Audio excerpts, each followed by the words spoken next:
So here's something I did not expect to be saying. In extraction games with Dark Souls, combat actually works. Like, generally amazing, not just a gimmick, not a skin on top of something familiar. It actually works as its own thing. Mistfall Hunter just dropped from Belrain Games, 70 people, their very first game out of Hong Kong, and I have been putting real hours into it.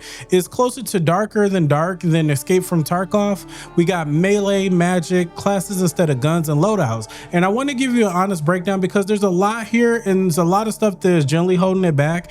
Both are real, so we're going to talk about it. So first thing, Mystic Hunter is not a Soulslike. I know the marketing leans into it. A lot of marketing is leaning into the whole Dark Souls trope, and I know people keep calling it one, but it's purely not. And if you go in expecting a Dark Souls game, you're going to get confused pretty fast for reasons that have nothing to do with whether the game is really good or not. So here's what's actually happened when you play. You dropped into a corrupted zone. The zone hits you immediately. It's dark, heavy, and dangerous. You fight monsters and loot, and then you try to get out alive. If you die before you extract, you lose everything you were carrying that run. Your gear, your currency, it's all gone. One thing worth noting though, you keep all XP in any objectives that you finish, even on a failed run. So the progression does not completely reset, and when you do make it out of, everything banks back to your home base. That's the extraction loop, and that's what makes it addictive. The first thing that you'll notice is that there's no lock-on combat. In most Souls, you have to tap a button and the camera snaps to an enemy, and your positioning relative to that target defines the whole fight. Mistfall Hunter does not do that. You are free aim third person at all times. Attacking direction matters, and where you're standing matters. The pacing feels closer to Ghost of Tsushima by From Software. Positioning over pattern memorization. That's the one thing that makes the whole thing feel different. Here's what catches a lot of people off guard. The free aim system is easy to miss. There is no aim lock. Your sword swings, your spells, your arrows all require you to actually track and aim at moving targets. I've seen people go entire sessions thinking their attacks are auto-connecting when they were literally just missing every shot. The moment where it clicks, you realize that you actually have to aim, and that's when everything starts to feel way more rewarding. It has a real skill ceiling, and it hit registration in beta was clean too. No phantom hits. When something landed, you felt like you earned it. Here's what makes every run generally intense. In an extraction shooter, most of your anxiety comes from the stuff you can't see. A sight line that you missed, a corner someone is camping, you can die before you even understand what has happened. Mystic Hunter is a little different. If you want what another player has, you actually have to get close to the distance and fight for it. That makes every player encounter feel way more physical and intense than anything in a gun-based extraction game is giving you. The player versus event side adds pressure in a way that most extraction games do not bother with.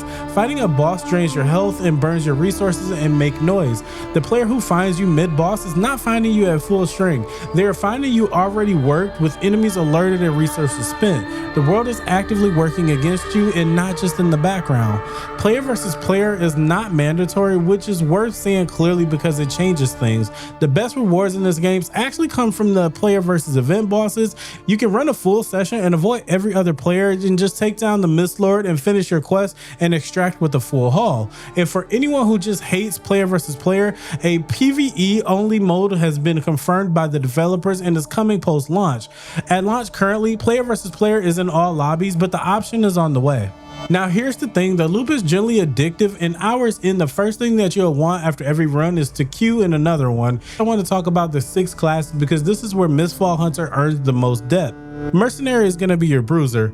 Sword and shield or warhammer, most beginner friendly, and has a harder time closing distance against ranged classes in player versus player until you locked higher level mobility skills. Sorcerer is the mage, and a quick tip here, do not quit before level 4 or 5. The early sorcerer honestly feels kind of weak and slow, but once the full toolkit opens up, it plays like a completely different class. You just got to stick with it. Shadow Strix is an assassin, rogue, dagger for stealth, and finishers, dual blades for straight offense. The launch patch specifically restricted its cloud control change because the beta community was absolutely furious about how oppressive it was in player versus player. Seer is the support healer that can also flip into a berserker melee form, but unlike every other class that you cannot fully swap between those modes mid-fight. Oathform gives you turrets and crowd control, but your main attack comes from a pretty weak throw orb. Oathbreaker gives you the mace and self-sustain, but you lose the whole support toolkit. It got hit with the big pre-launch nerf, and the community is still going back on whether that was too much. Withered Knight is a melee tank, greatsword, or a pole arm and shield. This one actually got buffed before the launch, and right now is probably one of the most satisfying classes to play.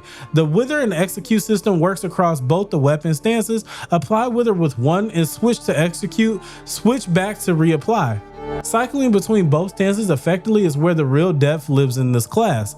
Black Arrow is the archer in 3 arrow type slots, plus the 3 weapon skills gives you 6 active abilities. Every class has its own 2 weapon stance that you can swap mid-fight. Skills and talents cost nothing to change between runs. The talent tree goes deep enough that trying different stuff is generally the point, not just a bonus. One mechanic worth noting is that most people skip over the breakaway system. Take 2 instances of the impact damage in quick succession and a go icon flashes on screen. If you dodge at the right moment, you break out a stagger and ignore collision with other units briefly. It has a cooldown, but dealing and taking damage reduces it. Getting comfortable with this early on saves you a ton of deaths that will otherwise feel totally unfair. So if you're actually inside one of these zones, here's what going through them actually feels like. Mistfall Hunter launches with 3 maps. Hollow Grove is the open one, Corrupted North is the landscape, and different enemy types across different regions. Undead on Council Ramparts, humanoid lizards in the mountain sections. Extraction here is timer based. Countdown is in the top right, and when it hits 0, the Gilded Mist collapses almost instantly, way faster than the Battle Royale circle. Before that happens, your returner chimes pop up around the map. You can return with 1 and follow the butterflies to the location. A returner whittling spawn and attacks you. You kill it and channel the bell. You extract, and once you understand that flow, it actually feels really unique. Brandogard is a completely different vibe, way more vertical, tighter corridors, and more condensed, which means every fight feels more precise because you do not have the open movement of a Hollow Grove to work with. The mist collapses over multiple phases here, like a battle royale safe zone shrinking. Whittlings randomly spawn around the map instead of a fixed location. You hunt them by their pulsing blue aura visible through the terrain and the bell sound that they give off. The third map is Cloudochism. Difficulty on this map requires 2500 gil and minimal gear value just to queue in. That's not a small feat. Something about the final moments of a run that creates this specific kind of tension. When you start summoning your extraction, other players can see on the map that a hunter is trying to escape out. It's not a huge beacon, but it does telegraph your location to anyone paying attention. Those last moments, sprinting to a portal knowing that other squads may be covering you, are exactly the adrenaline that this genre is built to deliver. Boss encounters seal the arena when you engage so other players cannot walk in and interrupt, but the seal reopens periodically, giving patient squads a window to camp outside and wait for you to come out. And if you leave the boss zone to regroup, the boss resets to full health. You need to be all in or you start all over. Something that not enough people are talking about for the squad play: only one person in your squad needs to make it to the extraction portal for everyone to bank their loot.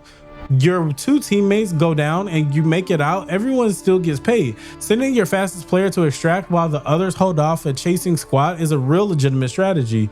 There's also a mid-range merchant on the map. You can actively buy healing items and consumables from a vendor during a run, but not just back at camp. Finding one when you're running low is a general lifeline, and the tactical item Mimic Dust is worth bringing up specifically because it's the kind of ridiculousness that it transforms you into a common destructible object in the environment. You can be a barrel, a crate, something that just looks like it belongs there, and you can move around while disguised. Sitting as a barrel while another player walks right past you and then jumping them is completely absurd and honestly one of the more fun things about this game. When the Gildian Mist catches you while you're still inside a guildization meter, it starts building. When that meter fills up, your health starts draining, but you're not instantly dead, but you are on a borrowed clock. And keep in mind that this is always an online game. A drop connection during a run loses your gear just like dying does. Between runs, you come back to the Windrest camp. 3 things to understand: the scavenger squad is probably the smartest system in the camp. You send creatures out on missions while you're offline, and they come back hours later with real material. Best consistence of free source of gear, loadouts, and the only reliable way to get certain rare items. The training grounds is one of the better practice arenas that I have seen in an extraction game, including simulated player characters to practice against. Spend time here before you risk anything that you actually care about. There's a few bad things here and also a lot of good. The atmosphere is one of the things that hits you, and it just works amazingly. Thick fog rolling over corrupted Norse ruins, creature designs that feel like they actually belong in this world, dark and heavy visual identity that stays consistent throughout the game. That audio is doing real work too. Footsteps and the fighting sounds from nearby players are clearly audible while you're exploring, which in an extraction game is not just a mood, it's actual use for information. Class depth is another general strength. 6 classes that play meaningfully differently, deeply talented trees, and real squad chemistry when it all comes together. And honestly, the squad play when it clicks, 3 people under pressure trying to extract while another squad is hunting them down, is some of the most exciting multiplayer that you're going to find right now. Now, there is a few things that you need to know before you boot up. There's a bug with the Soul of Return that can burn an extra 1 if you keep walking in and out of the soul tree area while you're summoning. You need that item to extract with your loot, so just stay put once you start the progress and just let it complete. There's a controller specific crash, the seasonal leaderboard, which straight up closes the game if you move the cursor with the joystick.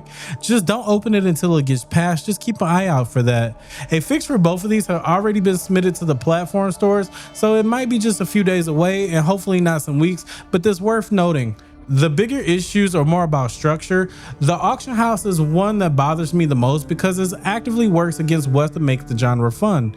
If you die, you lose your whole loadout. You can buy it all back with just a couple clicks. You need crafting materials to buy them instantly, but the whole point of the extraction game is the loot feels earned because the risk you took to go get it. When you can just reverse any loss immediately, that feeling just evaporates. The tension that game is trying to create and the system it built to remove that tension are fighting against each other constantly. The Brandengardt removing the solo queue is another one that doesn't make a lot of sense. Hollow Grove lets you go in solo and it works amazing. Then you can unlock the second map and that option just is gone. For a game that already showed us that solo works, cutting it on the second map blocks a big chunk of content away from anyone playing alone.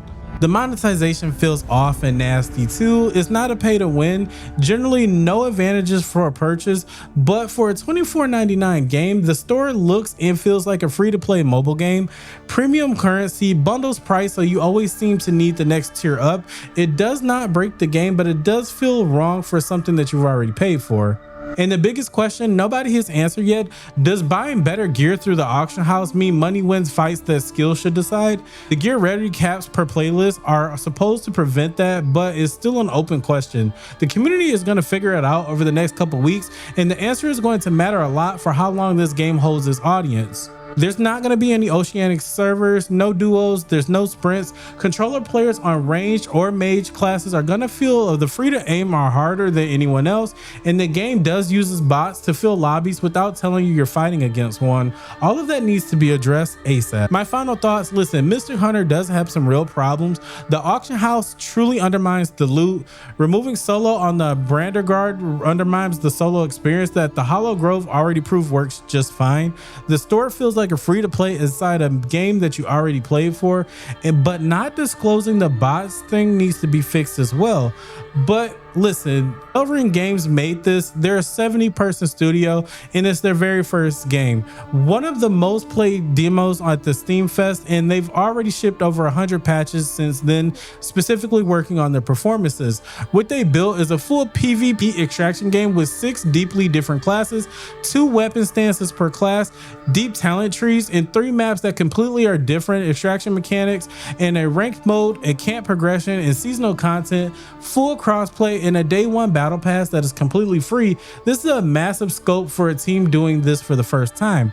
The few problems they have do matter, but this is not some cynical crash grab. It's a team that swung big, and some of those swings didn't fully land, but those are 2 different things. One earns your frustration, the other just earns your patiences and maybe a little bit of disappointment, but patience to see how they respond. So here's where different type of players land on this. If you've been waiting for an extraction game with real melee and magic combat instead of guns, just go ahead and download this. This is exactly that. If you're a Soulslike fan and that positional combat in a high stakes PvE environment sounds exciting, you definitely need to give this a try. The learning curve is going to be real, but it rewards for the time. If you're on Game Pass, just download it tonight at 0 cost and just give it a try. If you are completely new to the extraction games, Mistfall Hunter is not a bad place to start. PvE Death Forgiveness lowers that floor compared to something like Escape from Tarkov. Just getting comfortable with the basics before you risk your gear you're actually going to care about. If you're on a lower end PC, give it another week or two of patches first. If PvP is a hard deal breaker, a PvE only mode is confirmed and coming post launch. Waiting for that is a fair call. And if you want to just play with exactly one friend, wait for duos. That's coming as well. It's just not here yet. There's something generally worth investing in here if the team fixes what's working against it. Over 20,000 players at launch says the population is there. Now Bearing just needs to fix the rest. That's gonna do it for my Mistfall Hunter review. Drop a comment and let me know what you think about this one. This game is sparking real conversation right now, and I want to hear you where you land on it. If you enjoyed this video, hit the subscribe button. And if you want to actually watch me play stuff like this, I am on Twitch every Monday, Wednesday, Friday, and Sunday at 9:30 Eastern time. Come through and watch me play poorly. Extract safe out there, and as always, stay alpha.